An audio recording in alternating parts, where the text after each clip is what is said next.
E aí galera, finalmente estou gravando o segundo vídeo daquela continuação. Formei em computação e agora? Diferentemente daquele outro, a gente vai estar falando também de outras profissões, mas o mesmo número de profissões que a gente falou anteriormente. No primeiro vídeo a gente tratou sobre analista de sistema, desenvolvedor de software e desenvolvedor web. Agora a gente vai estar falando sobre, inicialmente, desenvolvimento de games, depois administrador de redes e depois administrador de banco de dados. Fiquei muito feliz com a quantidade de comentários e visualizações que teve nos outros vídeos. Já está totalizando 50 mil visualizações nos meus vídeos. É pouco até, mas já dá pra ficar feliz. E eu acho que agora eu vou levar mais a sério o canal mesmo. Postar mais, pelo menos um vídeo por semana. E continue comentando e fazendo os pedidos. Escolhi essas profissões justamente porque teve muita gente perguntando. Algumas 4 ou 5 pessoas perguntando se você poderia trabalhar com redes. E também achei interessante falar sobre administrador de banco de dados, que é uma profissão muito importante e que está aí no mercado de trabalho para quem se formar em ciência da computação, né? Então eu vou fazer igual no outro vídeo, vou dividir o vídeo em 3 partes e vamos começar com o desenvolvimento de games. Valeu, espero que vocês curtam, espero que ajude vocês tanto quanto o outro vídeo. Enjoy!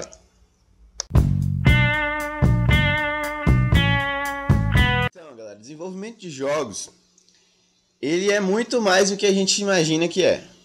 Por trás daquele joguinho bonitinho que você joga, tem muita coisa que rola. Normalmente a gente trata como desenvolvimento de jogos eletrônicos, porque, óbvio, a gente vai jogar esses joguinhos em aparelhos eletrônicos.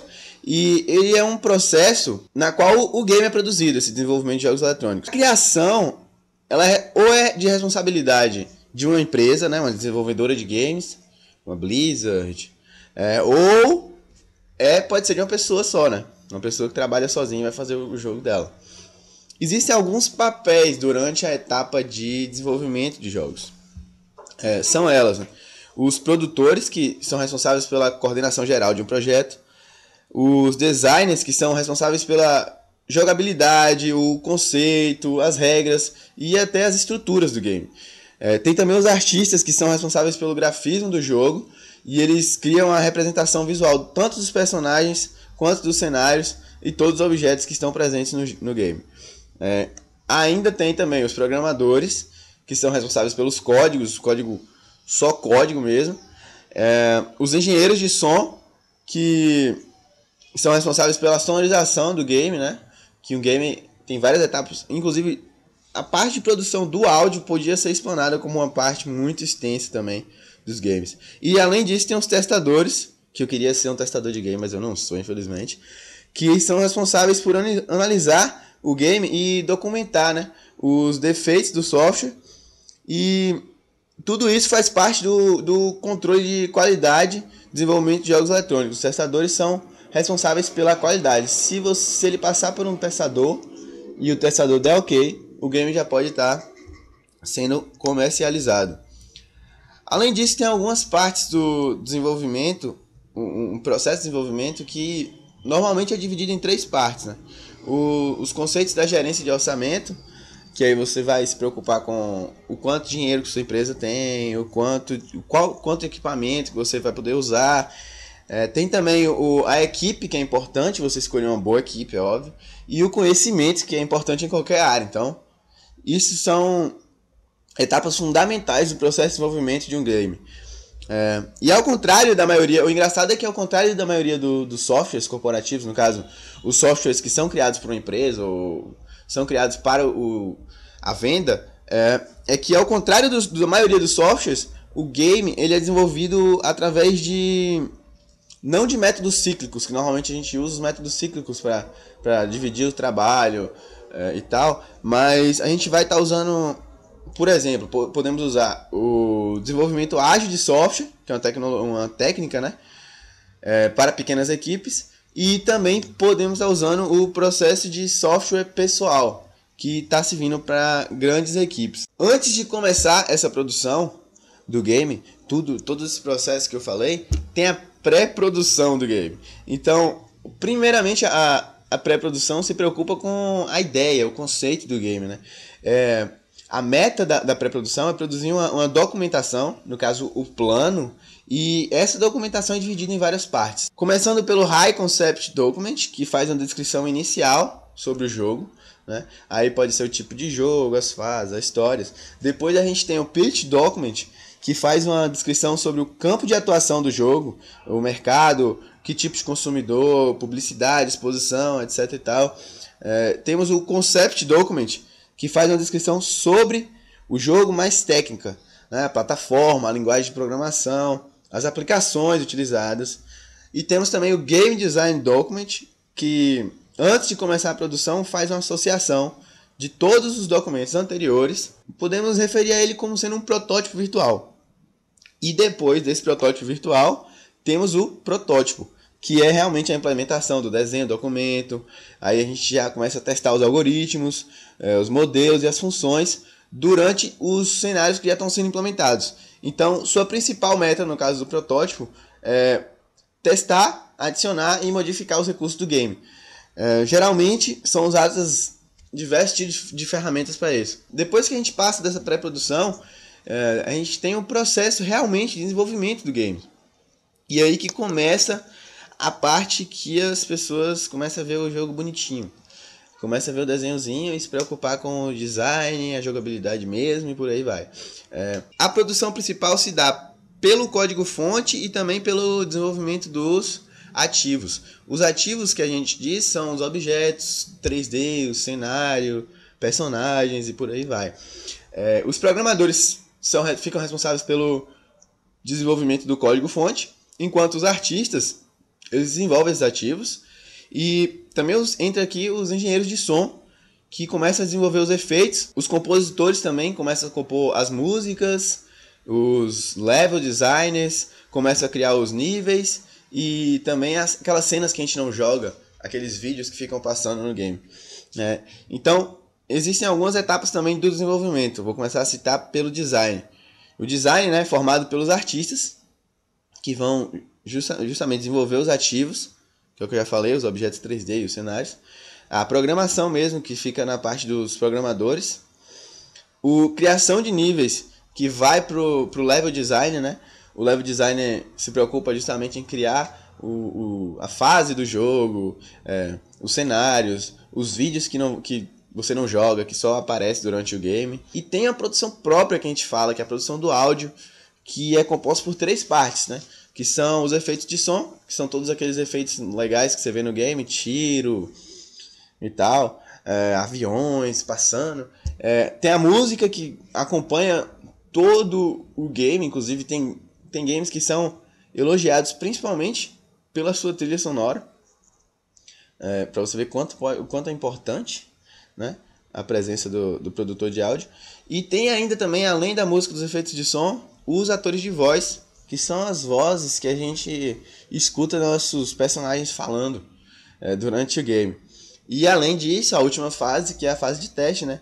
Que é a fase que vai estar sendo testada todo o game. Para ajudar nessa etapa final do game, para finalizar a parte do desenvolvimento e para tornar o projeto mais organizado, existem alguns milestones, que são os marcos que a gente chama, né?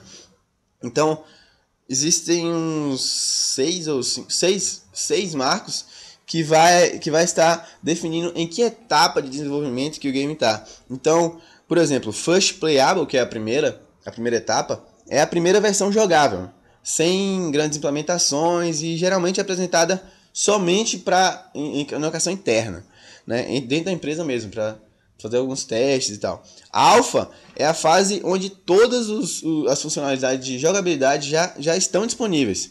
Aí depois da Alpha já tem o Code Freeze, que é onde o jogo já está com o código pronto, né? Basicamente nenhum código adicional é escrito, apenas os bugs que vão sendo consertados. Aí depois disso é a fase beta, que já abre para o público, que é a fase onde entrega uma parte do jogo que contém todas as funcionalidades da versão final. Então não é o jogo completo, mas é uma parte do jogo que já está funcionando perfeitamente. Normalmente os jogos já abrem justamente para os players em beta, porque pode passar em branco alguma fase algum bug, algum defeito, e quando você tem mais jogadores jogando o game, eles vão poder relatar, né, se realmente aconteceu algum problema, e aí a produtora vai poder, fica mais fácil da produtora consertar esse debug, né, esse bug. Tem o code release, que é a fase onde o código já é enviado para avaliação do fabricante do console, né. Essa etapa, é importante dizer que ela não é usada muito para jogos de PC, normalmente é plataformas tipo Xbox e tal, outros tipos de plataforma que não seja PC. E tem um crunch time para finalizar, que é justamente o tempo entre a finalização do código e o lançamento do produto, que é mais focado na divulgação do jogo, né, para o público-alvo. Outra coisa que pode ditar, a coisa final, na verdade, que pode ditar alguma coisa durante o desenvolvimento de games, são justamente as plataformas que seu game vai rodar. Então, o desenvolvimento de jogos, ele depende também da plataforma, porque existem várias. Então você pode escolher se seu game vai rodar no PC ou se seu game vai rodar no videogame mesmo. Então, existem 4 básicas, que são arcade, consoles e computadores, e os dispositivos móveis, né? Arcade geralmente são máquinas exclusivas para jogos, que podem ser totalmente adaptadas para um jogo específico. Aquela maquininha que você jogava The King of Fighter e botava uma ficha de 25 centavos. Você lembra? Pois é, ela é um arcade.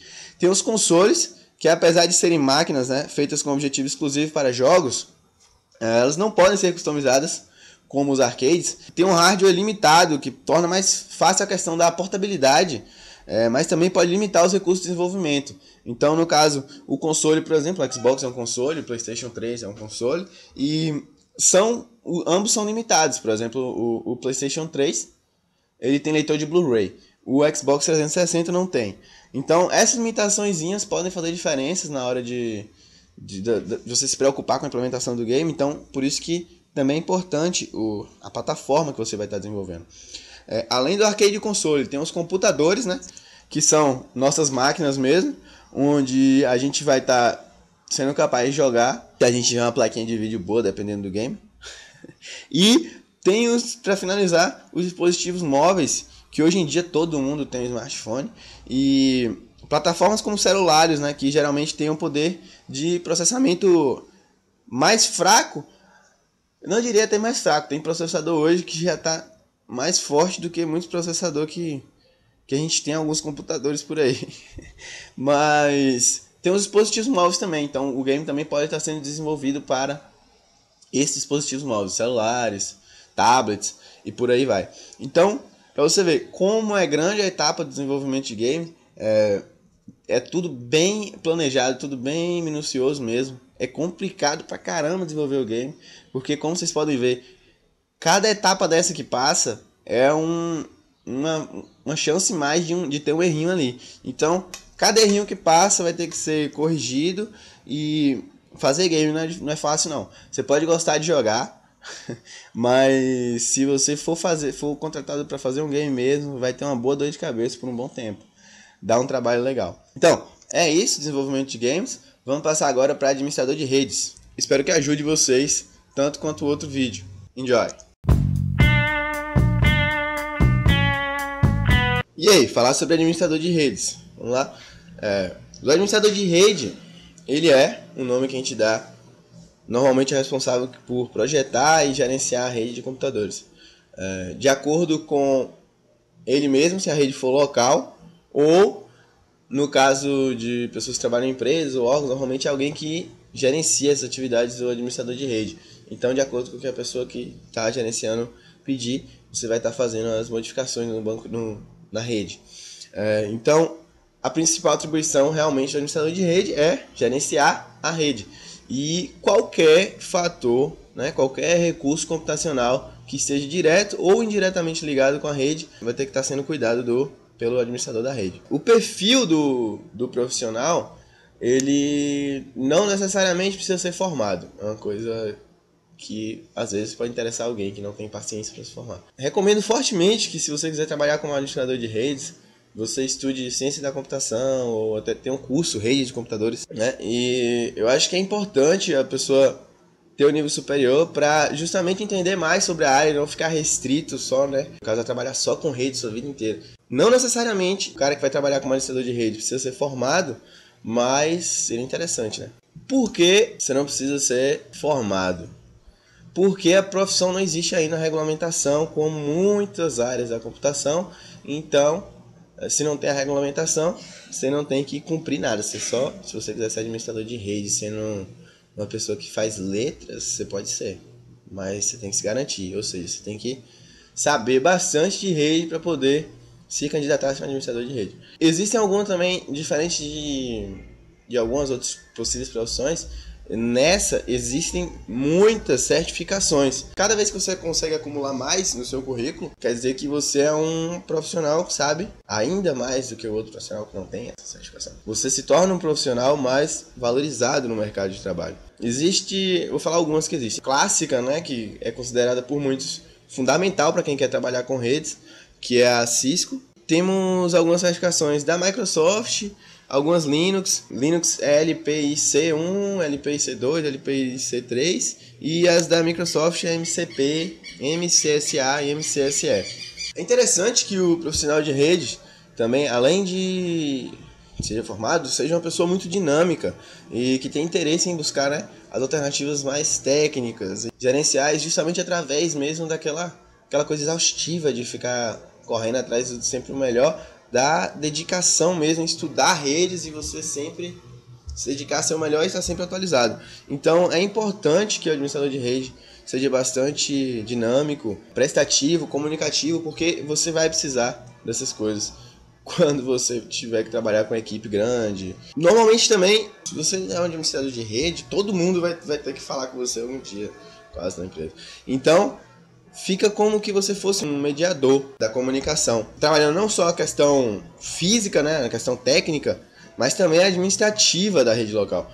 Então, você vai se preocupar com tudo mesmo relacionado à rede. Uma coisa interessante também na área de administrador de redes é que a pós-graduação é muito bem vista. Se você quiser, se tiver interesse em se formar e depois fazer uma pós-graduação em rede e depois se interessar no mercado de trabalho de redes mesmo, é interessante que você tenha uma pós-graduação. Fora isso, acho que não tem muito o que falar. O administrador de rede, como eu disse, não é uma profissão regulamentada, mas é uma profissão que tem muitas vagas, principalmente nas cidades grandes, e só precisa mesmo meter as caras, velho. Estudar pra caramba a rede, tentar fazer algumas certificações e é isso. E aí você vai ser um administrador de rede foda. Vamos passar agora para administrador de banco de dados.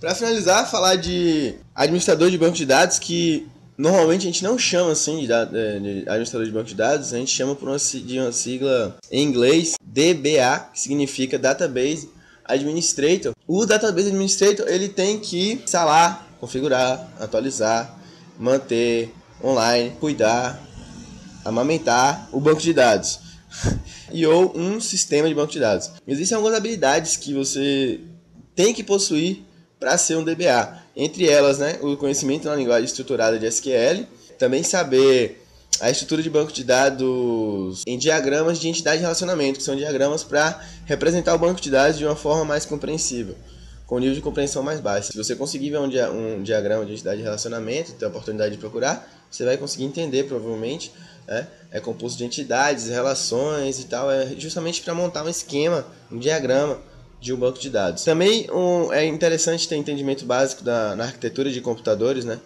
Servidores, internet, intranet. Também um bom entendimento dos sistemas operacionais, como eles funcionam. E, além disso, o domínio de um SGBD ou mais de uma. SGBD é um sistema de gerenciamento de banco de dados. Algumas opções que você pode ter. Microsoft SQL Server, PostgreSQL, o MySQL, Oracle Database. Algumas organizações, bem como eu falei antes na administrador de redes, algumas organizações, né, elas requerem do profissional do DBA uma certificação, normalmente em algum sistema de gerenciamento em particular. Um exemplo é a MCITF, que é uma certificação em um SGBD. Além de saber todas essas coisas que eu falei antes, é interessante. As funções do DBA são as seguintes: criação e teste de backup para garantir a recuperabilidade no caso dos dados, no caso de falha de hardware e os problemas severos, ou seja, você tem que ser capaz de garantir que sua informação não vai ser perdida, mesmo se você ficar sem luz um ano de dados. Além disso, você deve ser capaz de instalar, atualizar o banco de dados. Você tem que zelar pela integridade dos dados, é muito importante isso. Você tem que garantir o acesso de dados no maior tempo possível. Tem que ficar... É claro que você não vai conseguir deixar o tempo inteiro, porque algum dia você vai ter que fazer alguma manutenção, e aí você tira um pouquinho do ar e depois você bota de novo e por aí vai. Mas é importante que você consiga manter o banco de dados o maior tempo possível disponível para que ele seja acessado. É bom você garantir no seu banco de dados que as buscas tenham um desempenho alto, né? E além disso também, você tem que auxiliar a sua equipe com os testes, desenvolvimento e sempre visando maximizar o desempenho do seu banco de dados. Além de DBA, tem alguns nomes também que a gente usa para chamar os administradores de banco de dados, que são os coordenadores de banco de dados mesmo, programadores de banco de dados, ou raramente assim, a gente pode chamar também de programadores SQL. O interessante da profissão de banco de dados é que nela existem algumas organizações que têm um nível hierárquico de administradores de bancos. Aí eles se dividem em uma hierarquia mesmo, começando pelo analista, lista de dados. Também tem aí começa a crescer o DBA Júnior, DBA Mid-Level, o DBA Sênior. Aí depois você vira um consultor em banco de dados e depois você vira um gerente de banco de dados. Então é isso, galera. Explanei de novo 3 novas profissões que vocês ainda não conheciam pelo meu canal. E vou estar fazendo novos vídeos em breve. Espero que vocês tenham curtido. Valeu!